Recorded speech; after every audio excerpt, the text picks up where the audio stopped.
Vamos a hablar del transporte urbano de pasajeros. Hoy, con suerte, cuando un usuario del transporte tiene suerte, está tocado por la varita mágica, espera en algunos casos no menos de 40 minutos, de ahí para arriba.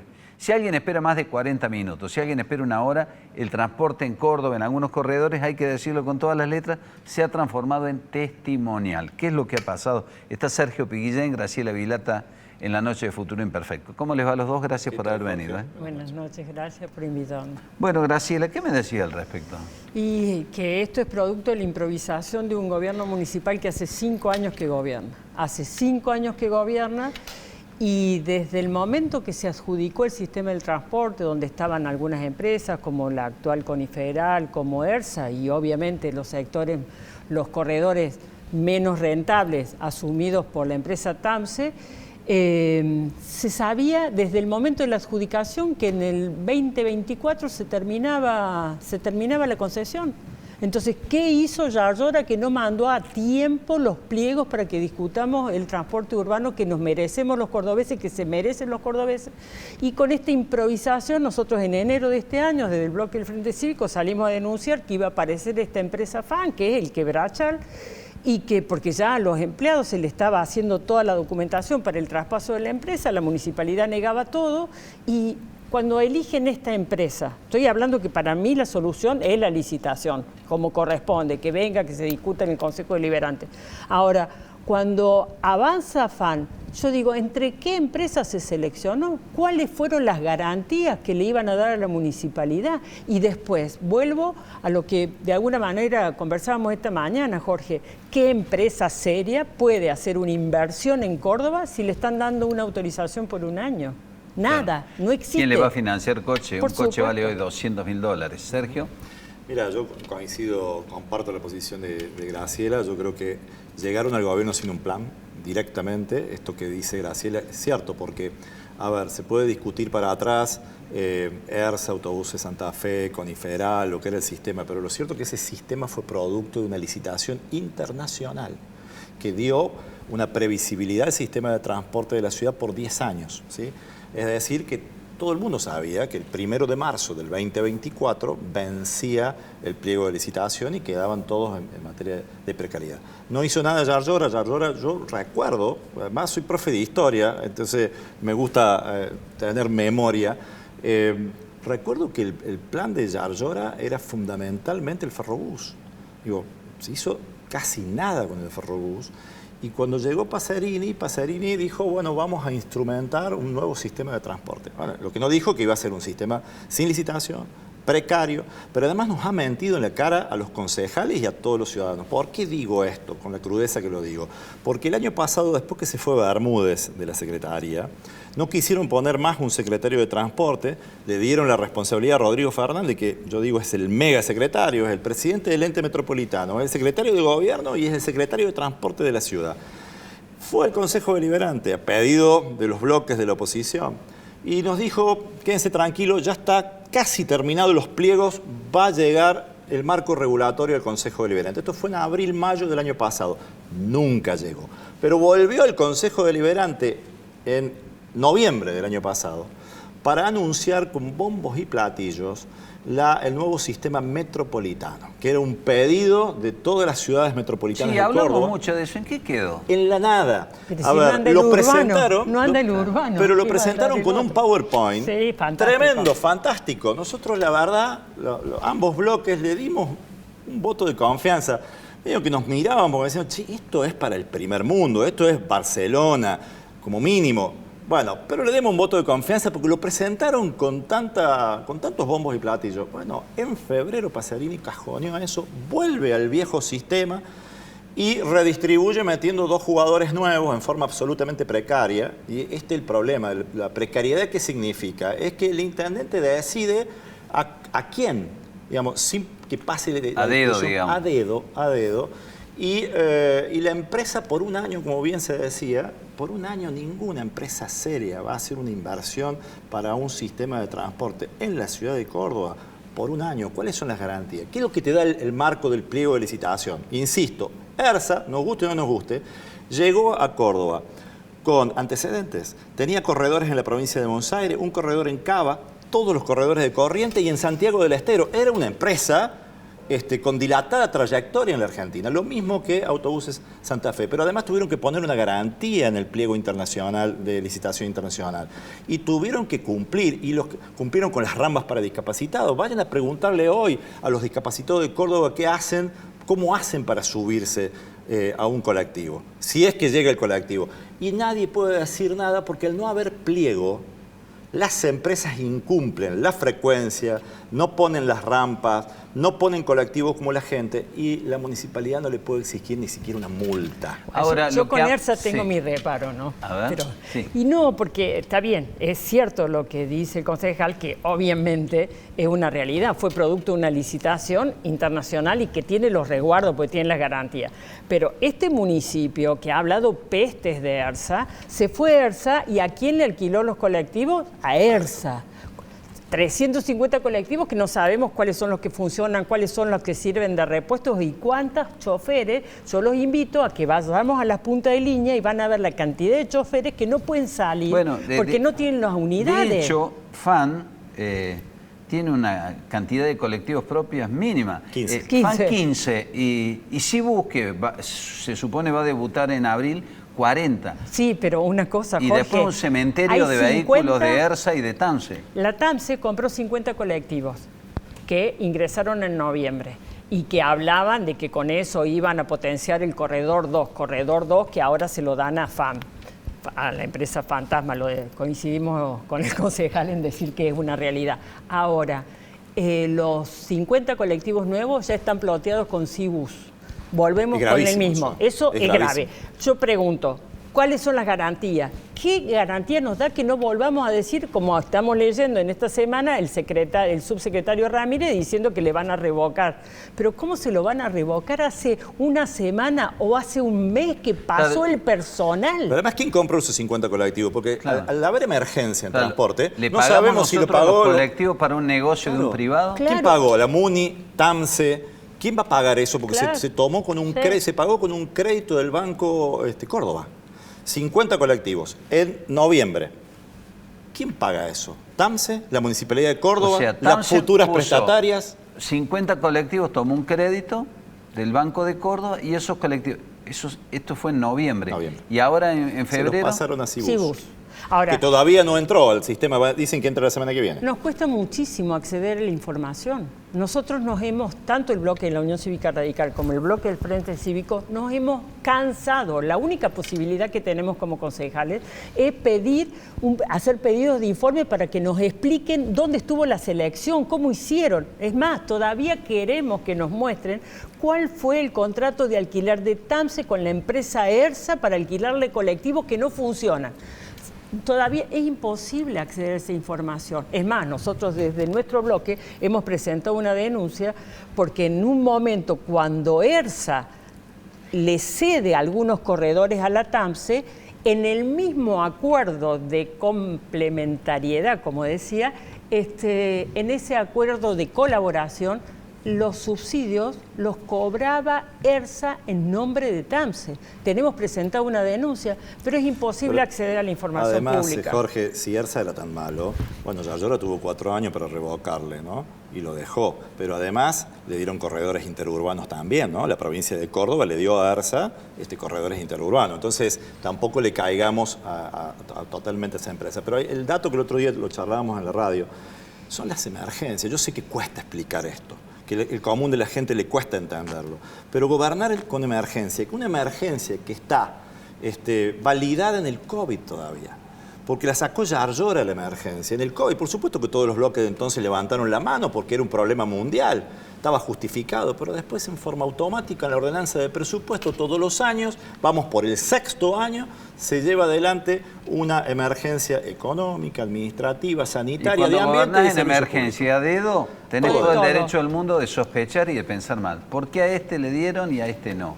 ¿Qué negocio hay detrás de todo esto? ¿Qué intereses se juegan? ¿O cuál fue el lobista que trajo? Claro. ¿Y entre qué empresas se seleccionaron? Porque si FAN era tan buena para llevar adelante, asumir 5 corredores, ¿no? Estamos hablando, no son menores, el 2, el 5, el 7 y los circulares, el 600 y el 601. ¿por qué se lo dieron a ellos Claro. y no a otros? ¿A quién eliminó FAN Claro. en los octavos de final? ¿Con quiénes iban ¿Cómo habrán sido compitiendo? los otros? Si esto Claro. arrancaron así. Sí, es un tema, ¿no? O son trajes a medida y es adjudicaciones que se hacen una entre gallo y improvisación medianoche. tras otra. Es una improvisación tras otra y yo creo que no tiene salida esto. La verdad que lo único que queda en pie es la TAMSE, con críticas, sin críticas. Bueno, y Coniferal, que es la empresa que ha Coniferal. subsistido, Pero porque Coniferal, es que una le empresa tiraron seria. por la cabeza el año pasado los corredores que habían sido de ARSA, el 3, por ejemplo, que digo el 3 porque yo soy de Barrio Parque Futura y el que toman mis hijos, bueno, el Coniferal está haciendo agua también y por eso quiere devolver esos corredores, porque de una y otra manera la empresa también comienza a sentir la baja del corte de boleto y todo lo que significa. Además, el estado de las calles, no me quiero ir del tema, pero el estado de las calles hace que los colectivos se rompan permanentemente. Se están rompiendo más de 50, 70 colectivos diarios. Pero además, vos dabas un número hoy en la editorial, te escuché atentamente, de 770 para tener un transporte digno en la ciudad. Yo creo que este es muy corto, porque lo que decía la última licitación, la de ERSA Autobuses, era de 860. Y Mestre terminó con 894 y Yarlora lo llevó a 920. Bueno, hoy no llegan a 550 los colectivos chequeados por los empleados. O sea, por los estamos más de trabajadores. 200 abajo. Más de, sumale los que se quedan. Los que quedan en boxes. Salen, hacen un par de cuadros. Y algo que hicimos, porque en el Consejo Deliberante no nos dan respuestas a estos pedidos de informe, presentamos ya directamente el miércoles. El martes 25 presentamos en la Municipalidad de Córdoba un expediente para que el intendente directamente nos responda. Y entre las últimas preguntas que agregamos, queremos saber cuáles son las sanciones que ha recibido FAN por no cumplir con la frecuencia que corresponde, y queremos las multas, porque ya estamos cansados de que todo el mundo hable mal de transporte y no son sancionados. Porque así como decía Sergio, que realmente se podría haber caducado alguna de las licencias otorgadas en la licitación anterior por falta de prestación, por incumplimiento, es imposible acceder a eso. Ahora, si en el Consejo no se debate esto, la pregunta es de qué hablan. Porque la agenda la suele imponer en general el oficialismo. Los oficialismos marcan la cancha. Digo, ¿de qué hablan si no hablan de estas cosas que urgen, ¿no? Hoy en labor parlamentaria, con Graciela siempre coincidimos en lo mismo desde hace ya un año y pico que estamos en el Consejo, de la necesidad de abrir el debate a los temas serios. Seguimos con beneplácito, con declaraciones de interés, con convenios, etcétera, que son importantes, no digo, pero no pasa. Los problemas de la ciudad, los problemas del vecino no pasan por eso. Pero esto es consecuencia de las emergencias y es consecuencia del temor que tiene el oficialismo de discutir los proyectos que la oposición presenta. Porque los bloques de la oposición, no solamente el bloque Frente Cívico Radicalismo, los otros bloques de la oposición, la izquierda también, presenta muchísimos proyectos. Y muchos de ellos muy buenos, temáticas buenas. Tienen la mayoría automática, bueno, de última, como dice Graciela, que lo traten y lo rechacen, pero ni siquiera lo quieren poner en el debate de las comisiones. Entonces, nos citan a las comisiones exclusivamente para hacerle un homenaje a una institución que lo merece, indudablemente que lo merece, pero no puede ser que el Parlamento de la ciudad más importante del interior del país esté tratando solamente beneplácitos y declaraciones. Un tema que sí empezaron a apurarse y a mandarnos una serie de expedientes de expropiaciones. ¿Cuáles son las expropiaciones? Donde están los centros operativos. Resulta que uno empieza a leer los expedientes y uno dice, bueno, que informe catastro si no hay ningún terreno cercano al centro operativo. Le responden que sí y siguen con la teoría de la expropiación. Ahora, ¿qué son los centros operativos? El tema es así. En el 95, cuando fue la Carta Orgánica, ¿qué pasó? Se hizo la descentralización administrativa de la época de Martí y quedaba pendiente los centros operativos. ¿Qué quiere decir? Que alumbrado público, obras viales, pequeñas, esas reparticiones que estaban en el Alto, en la zona de observatorio, se pudieran descentralizar para que, porque si hacían falta la reparación de una luminaria, fueran desde los centros operativos y no se tuviese que atravesar toda Córdoba para a lo mejor terminar en los barrios, qué sé yo, a lo mejor en la zona oeste de la ciudad, que tienen muchos kilómetros. Los centros operativos funcionan para eso. Resulta que todos están en terrenos alquilados. Entonces, ¿qué sí, además en muchos casos son tinglados casi vacíos. Claro, ¿no? entonces, Tinglados ¿por qué casi no vacíos. buscar, o sea, que la terminemos con esto, de los alquileres permanentes, la cantidad de recursos que la Hay municipalidad muchos destina? edificios alquilados, Mira, terrenos yo alquilados. presenté, hemos pedido la información, Sí. me he ocupado personalmente del tema, no nos dieron ninguna información. Fui a través de la ordenanza de acceso a la información pública como un vecino más a la mesa general de entrada del municipio. Esto fue en 24 de noviembre del año pasado. No me contestaron. Presentamos un pronto despacho, no nos contestaron y fuimos a la justicia, hemos presentado un amparo por mora administrativa. Hoy vencía y sé que nos han notificado hoy la contestación por parte del municipio. Entre las cosas que dice el municipio es que yo tendría que ocurrir por el artículo 65 y no por el acceso a información pública porque soy concejal de la ciudad. Es decir, están por supuesto... No te quieren contestar. No me quieren contestar y además como concejal me dan menos derechos que un ciudadano común. Entonces es realmente increíble. ¿Qué le pedíamos nosotros? Que nos digan, que nos informen cuántos son los inmuebles. Creo, Jorge, que es escandaloso la cifra de alquileres, de inmuebles que tiene el municipio. Y me gustaría saber quiénes son los dueños de los inmuebles, ¿no? Claro. Da para la Ese sospecha. sería el segundo capítulo. Ahora, estos inmuebles fueron alquilados en esta gestión, De Yayora. vienen Yayora. alquilados de hace Yayora. 20 años. No, de De Yayora. Yayora. Yo he sido subsecretario de gobierno No, de en la Yayora. primera gestión de Mestre y nosotros teníamos problemas con edilicios, pero intentábamos con lo que tenían, porque el municipio tiene un montón de inmuebles y nos manejábamos con eso, casi que no se alquilaba. Si había un alquiler era excepcional. Bueno, a partir de Yayora fue una catarata, se transformaron en inmobiliaria el tema y bueno, el Pasadena se ha ido con la misma línea, ¿no? Y el Palacio Municipal se vació. Se vació Nosotros de teníamos reparticiones. todas las oficinas en el Palacio. Bueno, ahora entra al Palacio, está vacío. Que sería lo lógico usar los espacios municipales para poder optimizar los recursos y por sobre todas las cosas racionalizar el gasto en una situación que el municipio nos viene diciendo en forma permanente que están en una situación delicada y claro que están en una situación delicada porque en muchas oportunidades han emitido letras para gastos corrientes y lo tuvieron que pagar todo durante el año pasado.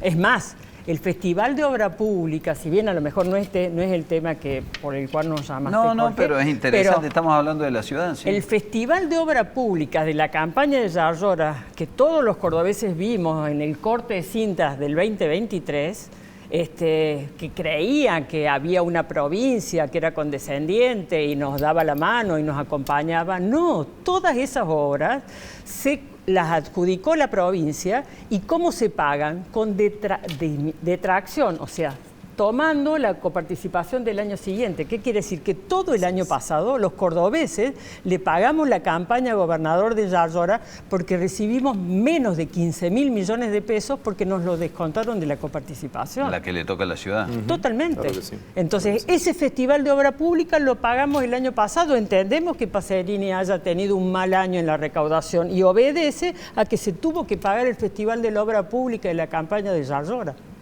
Sí, la verdad que es lamentable la situación y además yo vuelvo con un tema del transporte que nos había quedado en el tintero, que son los subsidios, porque tanto se habló del corte de los subsidios del gobierno nacional, lo que nada se dice es que también el gobierno de la provincia, que le pasaba casi el 50% de los subsidios del sistema de transporte, también le cortó.